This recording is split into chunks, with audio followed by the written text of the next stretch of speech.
Hey, this is Jeb Bush, and we're having a class in session. And I'm honored to have a conversation with my friend, former mayor, lieutenant governor of Louisiana and New Orleans, of course, Mitch Landrieu. Mitch, how are you doing?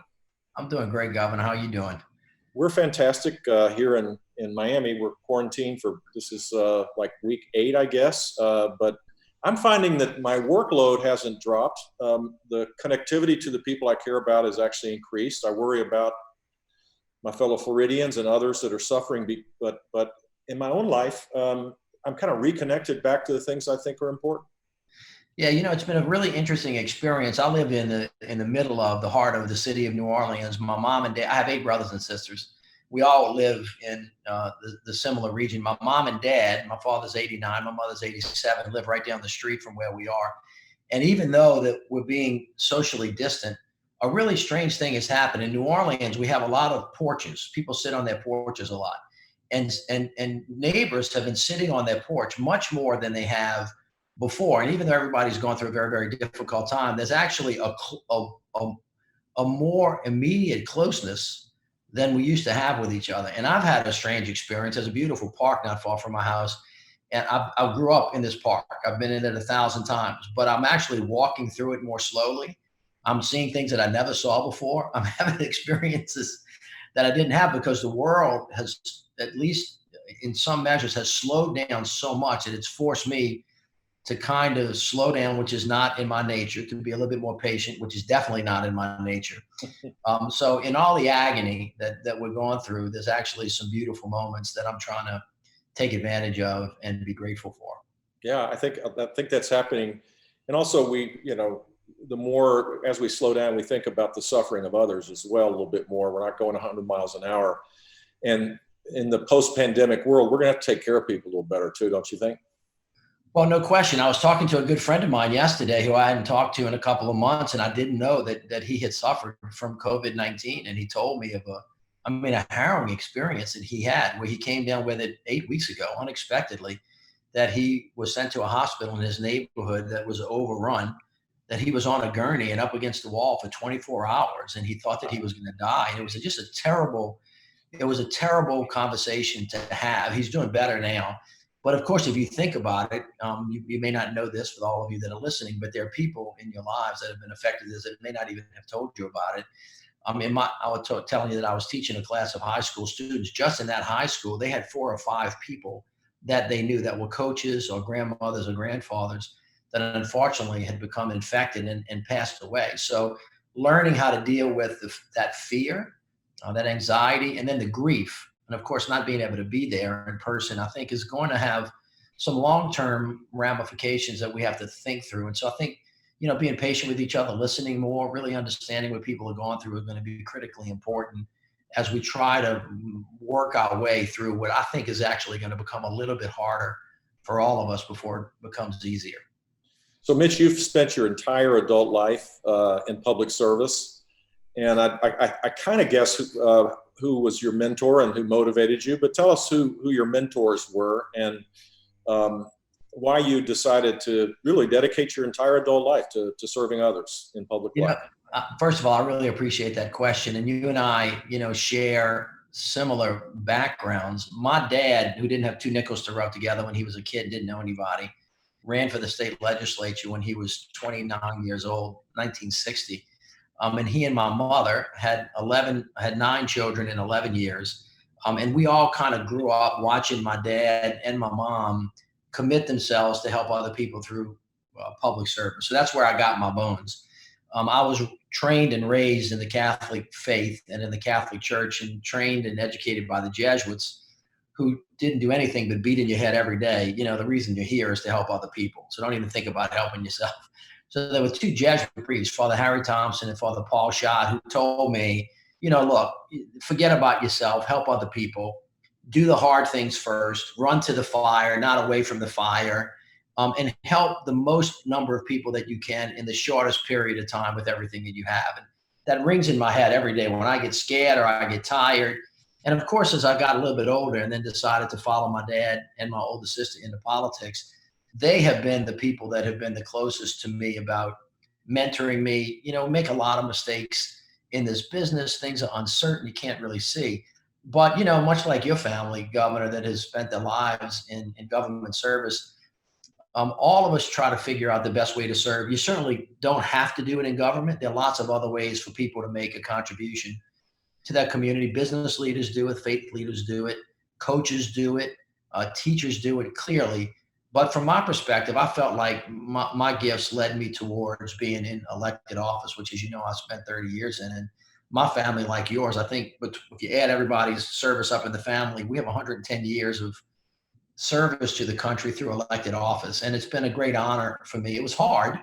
It brought a lot of heartache. I didn't win every race that I ran. I lost 2 of the 9 that I ran, and that hurt. I learned a lot about myself in those failures. And of course, in the jobs that I had during the time that I served, we had Katrina and Rita and Ike and Gustav, and of course, rebuilding the city. So it was a what I would say a wonderful burden, but it wasn't easy.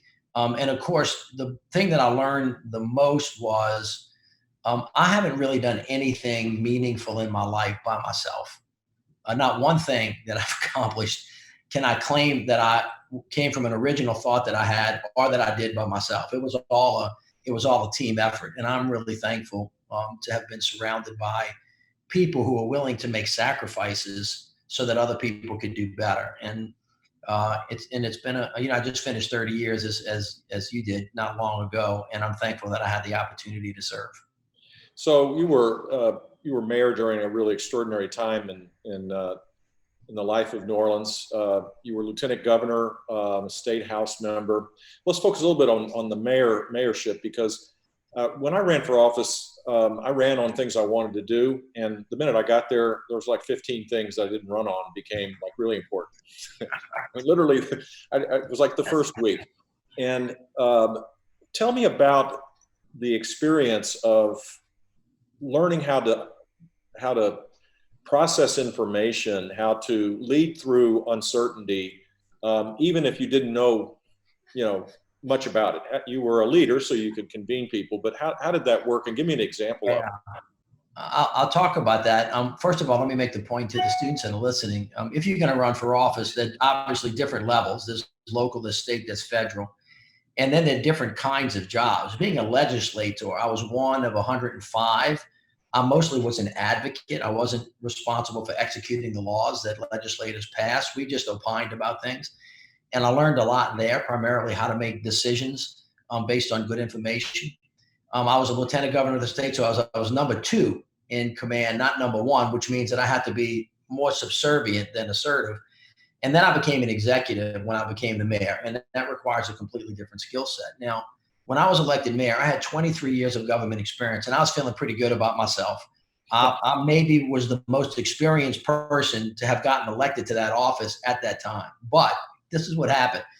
On the first day that I took office, I realized that I was way out of my depth. The pitches were coming fast. Everybody in the world wants to talk to the mayor directly, just like the governor. And if they don't have a personal conversation with you, it wasn't a conversation. But of course, you're responsible for a vast array of services. In my instance, I had 22 different departments. I had 150 boards and commissions. I had 4,300 people that worked for me. And governor in Florida, which is exponentially bigger, you can just magnify what I just said by a lot for you. So the first thing that I had to do was figure out how I was going to process all of this incoming information, how I was going to get to the ground quickly, answers to questions that changed every day, and then how I was going to stay focused on the priorities that I set during the campaign. Well, I found out very quickly, like you just said, I wasn't in control of anything because I couldn't control the emergency that happened that day, whether it was a crime, a heinous crime that was committed on the street, whether it was a hurricane that was coming our way. And then, so we not only had to do our day job, the things that we did expect, the things that we did control, we had to position ourselves to respond to things that we could not control, that we could not see. And the only way that I learned how to do that was to make sure that I hired really, really good people who were much smarter than me and who had expertise in areas that I did not know much about. And I actually got this advice from a number of different mayors, but primarily Mike Bloomberg in New York, who I called immediately upon getting elected, and the number of other mayors that I could call and say, what the heck am I supposed to do now? And Mike Bloomberg said, it's really important that you spend time hiring great people who are smarter than you, and then give them the authority under your direction to do good things, because it's more important not just to be right about the issue, but to be prepared for all of the different things that are coming your way. And that's just about capacity. So the first thing I learned about leadership, besides getting a good scheduler and, being able to take everything that's coming in a short period of time, you got to surround yourself with great people that you trust, and then give them the freedom to tell you what it is that you need to hear, not what you want to hear. Because people, and Governor, I know that you can attest to this, when you're the mayor, you're the governor, and people walk in your office, not everybody will tell you the truth. People will generally tell you something that's going to make you feel better about them. And that's not what you want. You want people to be respectful, obviously, but you want them to be able to give you constructive counsel and advice, especially when you're wrong. And for me, I was wrong a lot because I didn't have the same kind of in-depth awareness of every little problem. So you have to be able to depend on people to give you good information that's reliable, that's trustworthy, that you can then, because this is what your job ultimately is, to make good judgments in difficult situations about complex problems. And you cannot do that without the right information. So what you just described, I think, are the essential tools of traits of leadership: humility, to know what you don't know and not think it's all about you, but serving others; curiosity, because you don't know everything. You got to ask the right questions and have enough interest in learning about it. And then have a heart for people, because you're not going to always get it right. You actually are one of the first.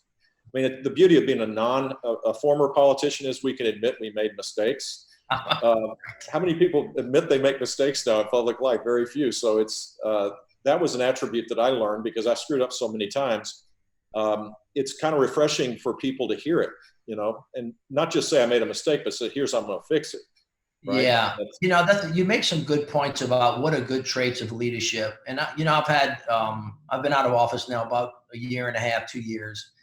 And now that I have more time to think, if you're a discerning person, that can be a painful experience, because you think about, and I know you're like me, and you're like, Bob, I can remember almost every play of every day. And you start thinking too much about, man, I could have done that better. I could have done that better. Why did I screw that up? When I was in the legislature, Governor, I started thinking about, and I did that for 16 years, how many decisions I made during a legislative session. And the number was around 10,000. From simple decisions like, is it time to call the vote on a question, to, am I going to vote on this really controversial bill that dealt with the end of life, the beginning of life, capital punishment, warrant, all that kind of stuff.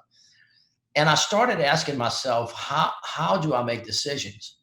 And what's the best way to know how to make a decision? And if I made a bad decision, why did I make that bad decision? And that process followed itself into the mayor's office. And as I reflect back over the 30 years, it's not as important to tell you what decisions I made that were wrong. It is helpful to say, well, why was there a pattern to when I made bad decisions? And I think there was.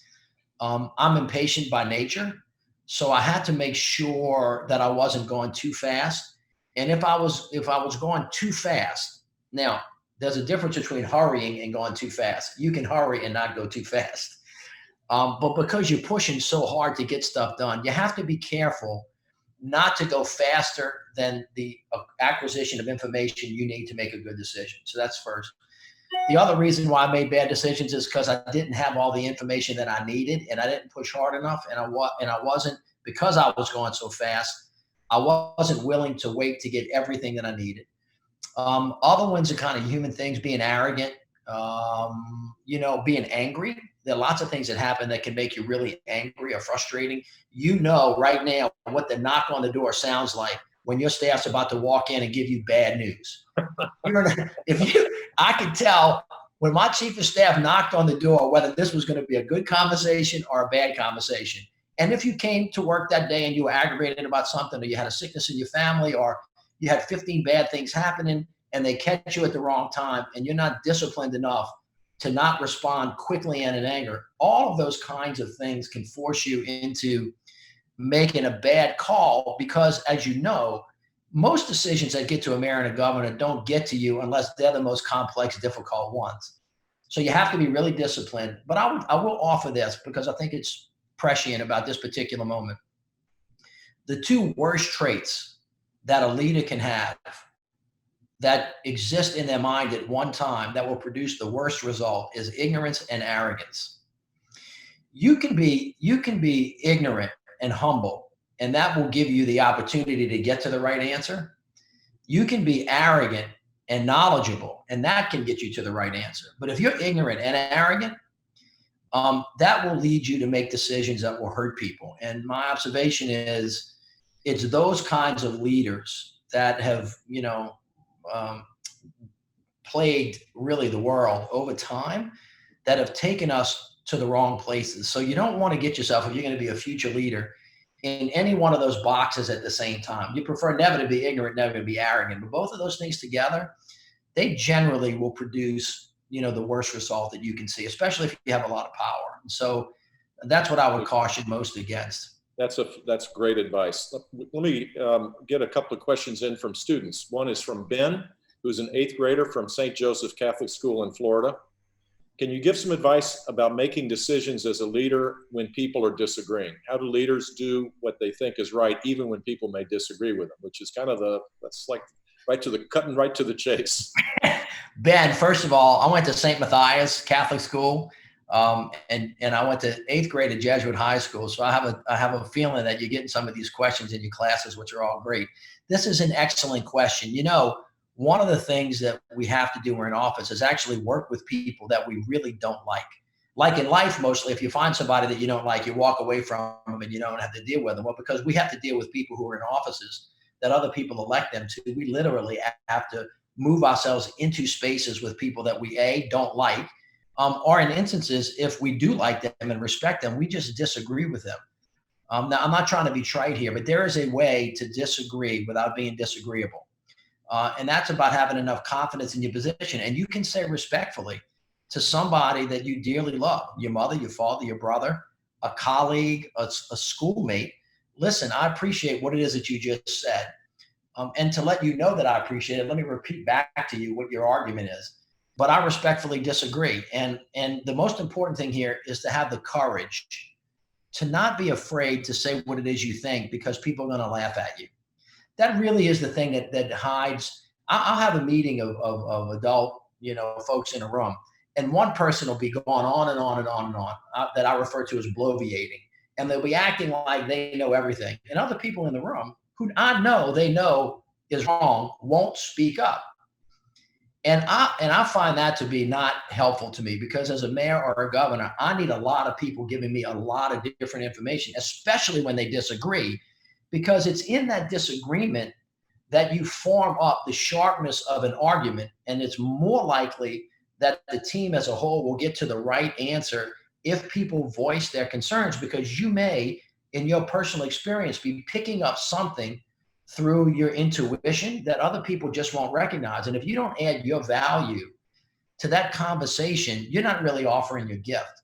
So I would ask people to lean forward. Don't be obnoxious. Don't talk over other people, but when it's your turn to speak, don't be afraid to speak the truth that you think you know. And by the way, more importantly, if you get pushback, especially from the governor or the mayor, whoever it is, don't be afraid to defend your position. You would be surprised how many times, and Governor, I know you had this experience, when 10 people in the room said everything the same way and one person contradicted him, that eventually I would say, you know what? I think the lone voice has it right, and actually change the course of policy that I may have, then put in place with the power that I had as mayor. So I would just say, speak truth to power. The good book says to speak it in love, which doesn't mean to be soft about it. It means to do it in a way where people can be healed and there can be communion and you can work together after that, but don't not speak it. Because it's important. We're in this hyper-partisan world right now where if you disagree with someone, you think they're bad or evil or wrong, beyond just disagreeing with them, you think that their motives are bad. And I think we need to get back to a belief that they just might be wrong on the subject, but their motivation is good. They're good people. They have a different view. And that mutual respect needs to be brought back, I think, pretty soon for us to begin to solve some problems, don't you think? I think that that's a really great point. You know, in Washington, D.C., for some reason, they have lost their way about what's important. It's not as important as for the Democrats to win or the Republicans to win. Yeah, I found that in discussions with people who had different jerseys on than I did, that it was important to kind of come back to asking, why are we really here? So in education, are we here to have an adult fight between administration and the union about, working conditions, which are important, or who's going to get the procurement contract for the pencils or the toilet paper or the computers? Or at the end of the day, should all those discussions be funneled through the idea of we have to do what's best for the kids? Which at the end of the day, when we're really fighting, what are the principles of governing that we all agreed to before we started so that we can be called back into?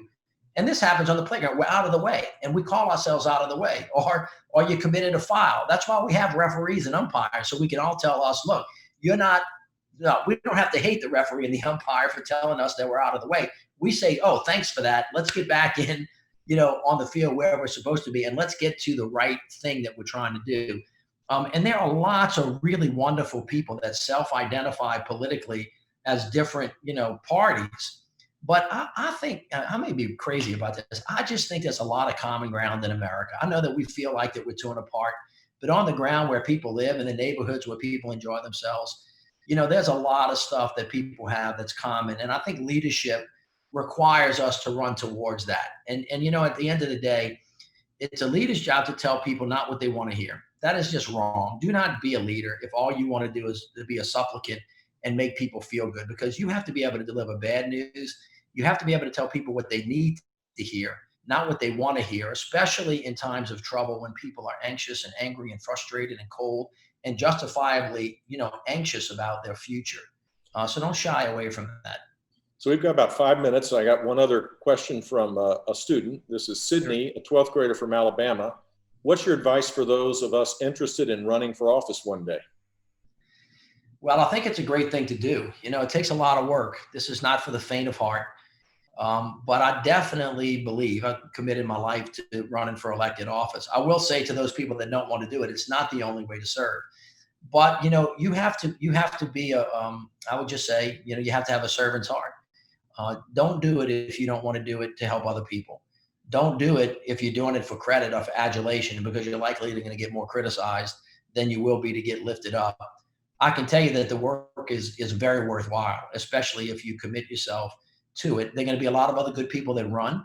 Be fair, play fair, but hit hard and do it in the bounds and stand up for what it is that you believe in. And if you have the great opportunity to serve, commit yourself to get something done.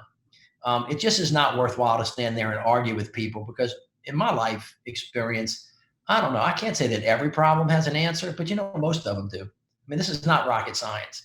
Some of it is, but most of it is not. And we get way too gridlocked on stuff that doesn't work. So make sure that you're the kind of person that is going to be a problem solver.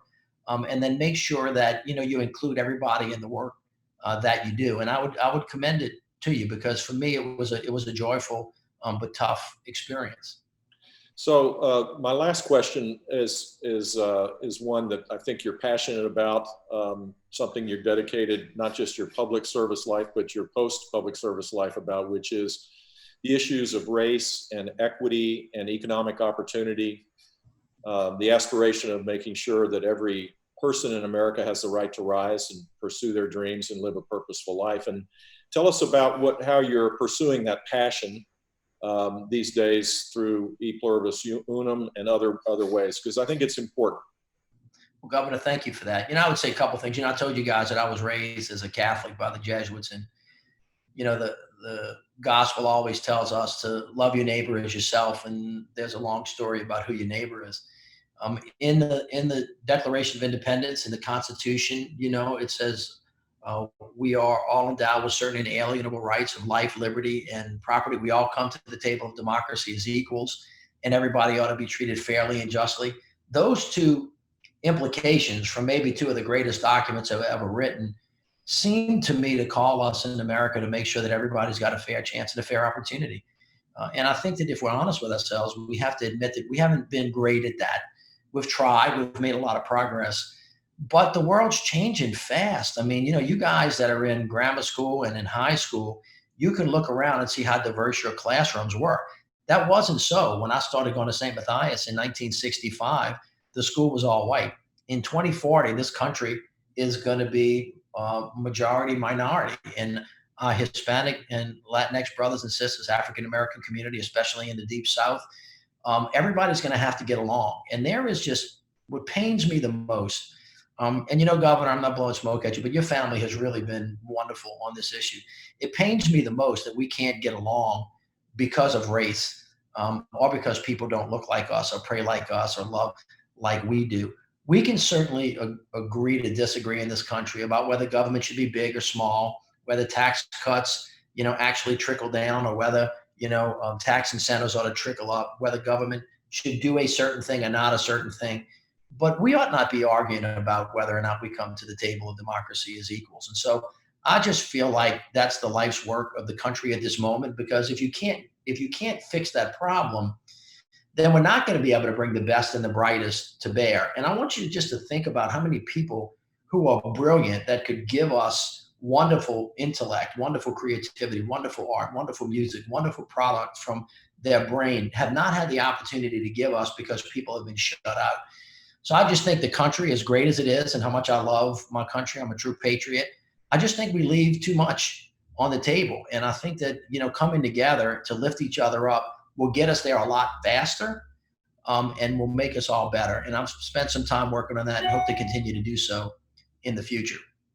Fantastic. Give a hug to your parents for me when you can. You've got a great family, and I so appreciate you allowing us to come into your home to talk about these important subjects for the next generation. They're going to start school again, hopefully in August or September, and hopefully by having this conversation, they'll be motivated to serve. I have a lot of hope because of them. So thank you guys who are listening. I appreciate it. And I look forward to you leading our country into a better place. Thank you, Governor. Thank you, Mitch.